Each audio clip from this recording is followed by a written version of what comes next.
Hello mga guys, for today's video mamilo na sabta diri ang dapita. So mao na siya no akong gitiwasan na akong gipamilo kay para mahurot na ni akong pilunon kay pila na ni kasimana isa na ni kasimana dire. Kinsa may nakarelate diha nga ang mga nilabhan mag-abot og isa ka semana mag-abot ang bag-o og daan. So kaway-kaway naman kayo dyan.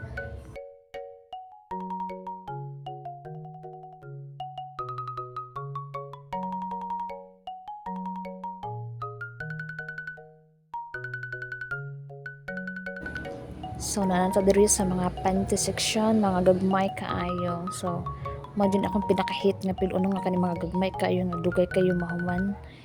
So kinsa man pwede dili ganahan og mga gagmay kayo piluon. Kay dugay kayo mahuman. So kaway-kaway na din kayo diyan mga mamshi. So mao na siya, ako na rin na siyang gi-plaster diha ag gibutang nako sa basket para maisa ra og sulod sa kwarto.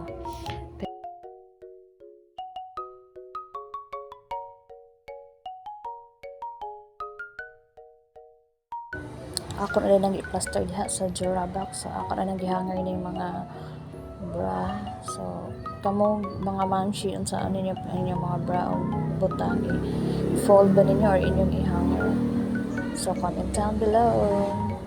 So mana siya, ako na lang i-plaster ni mga sanina diha. So ang kalailahin na siya no, mga sando, mga ano diha ang mga short section, din diri mga pants section.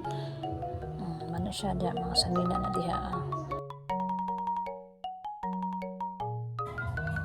Ako na po nang i-plaster diha ang sanina sa akong mga anak. So ako na siyang gibahin-bahin no, pajama katong mga t-shirt, sando, mga towel, brief, din yung mga panglakaw.